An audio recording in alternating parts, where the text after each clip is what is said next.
चलिए जानते हैं देश दुनिया की सिलेक्टेड काम की बहुत ही महत्वपूर्ण सिलेक्टेड खबरों को सिर्फ और सिर्फ 10 मिनट में 50 बड़ी खबरों को। लेकिन वीडियो के आगे बढ़ने से पहले अगर आप लोगों ने हमारे चैनल को अब तक सब्सक्राइब नहीं किया तो सब्सक्राइब करके नीचे का बेल आइकन को जो प्रेस कीजिए। आम आदमी पार्टी के सांसद संजय सिंह ने वक्फ संशोधन बिल को लेकर केंद्र सरकार पर हमला बोला। उन्होंने सरकार पर रेल, सेल, एयरपोर्ट और अयोध्या में भारतीय सेना की जमीन पर हड़प कर उद्योगपतियों को देने का आरोप लगाया। उन्होंने कहा कि अब इनकी नजर वक्फ बोर्ड की जमीन पर है। हरियाणा में कैबिनेट की अहम बैठक हुई है। बैठक के बाद हरियाणा के मुख्यमंत्री नायब सिंह सैनी ने प्रेस कॉन्फ्रेंस कर कैबिनेट द्वारा लिए गए अहम फैसले की जानकारी दी। उन्होंने बताया कि कैबिनेट ने पत्रकारों को लेकर फैसला लिया है। मासिक पेंशन 2 शर्त थी जिन्हें हटाने की मांग आ रही थी, उन्हें हटा दिया गया है। सीएम ने बताया कि पत्रकारों पर आपराधिक मामले के चलते पेंशन की दिक्कत थी, उसमें संशोधन किया गया है। एक परिवार में अगर पति पत्नी दोनों पत्रकार है तो उन्हें पेंशन मिलेगा। इससे पहले एक को ही पेंशन मिलती थी। वक्फ संशोधन बिल लोकसभा में पेश होने पर विपक्षी दलों ने जमकर हंगामा किया। समाजवादी पार्टी ने वक्फ संशोधन बिल पर आपत्ति जताते हुए इसे धार्मिक आजादी पर हमला बता दिया है। हालांकि केंद्र सरकार लगातार दलीलें देती रही कि इस बिल पर मुसलमानों को गुमराह किया जा रहा है। लोकसभा में सरकार ने विपक्षी के हंगामे के बीच वक्फ संशोधन विधेयक 2024 पेश किया गया है। वहीं इसे संयुक्त संसदीय समिति जेपीसी के पास भेजने की अनुशंसा की गई है। इसी बीच जब वक्फ संशोधन विधेयक 2024 को लेकर उत्तर प्रदेश की फौजाबाद सीट से समाजवादी पार्टी के सांसद अवधेश प्रसाद से बात की गई तो उन्होंने कहा कि जेपीसी में बिल को भेजना ठीक है। केंद्रीय मंत्री किरण रिजिजू ने लोकसभा में वक्फ बोर्ड संशोधन बिल पेश किया, जिसके बाद उन्हें विपक्षी दलों के आरोपों का सामना करना पड़ा। विपक्षी दलों को जवाब देते हुए केंद्रीय अल्पसंख्यक कार्य मंत्री किरण रिजिजू ने उन्हें मुस्लिम विरोध कहा है। तभी अचानक सदन में किरण रिजिजू अपना धर्म बताने लगे।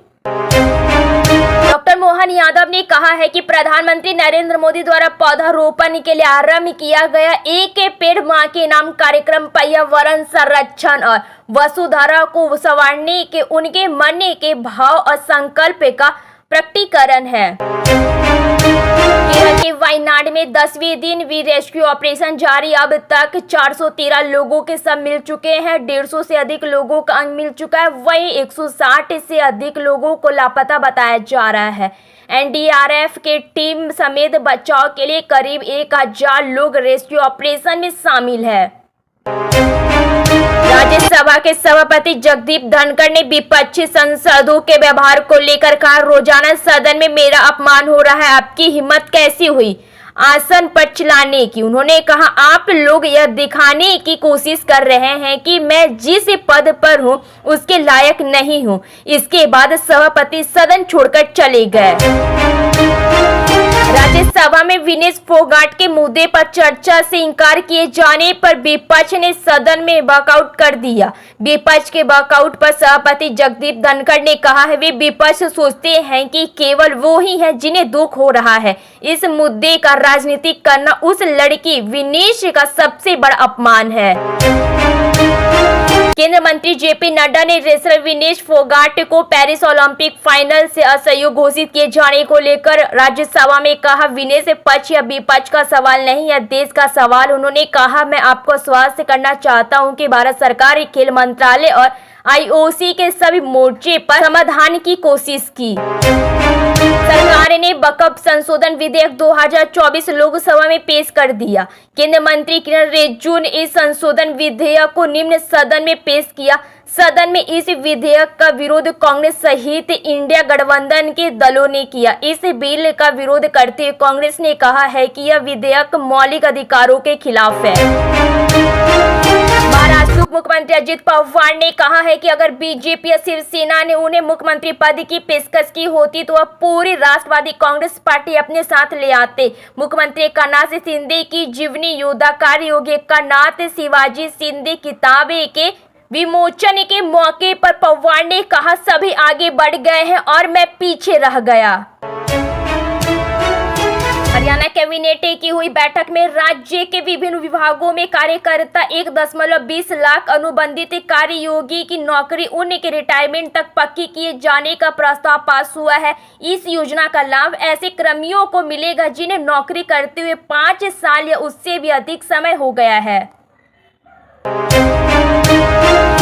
हरियाणा के मुख्यमंत्री नायब सिंह सैनी ने एक्स पर बताया है कि विनेश फोगाट का स्वागत एक मेडलिस्ट की तरह किया जाएगा। उन्होंने कहा कि भले ही विनेश ओलंपिक का फाइनल नहीं खेल पाई हो, लेकिन हम सबके लिए वह एक चैंपियन है। हरियाणा सरकार ओलंपिक रजत पदक विजेता को जो सम्मान, इनाम और सुविधाएं देती है वे सभी विनेश को दी जाएगी।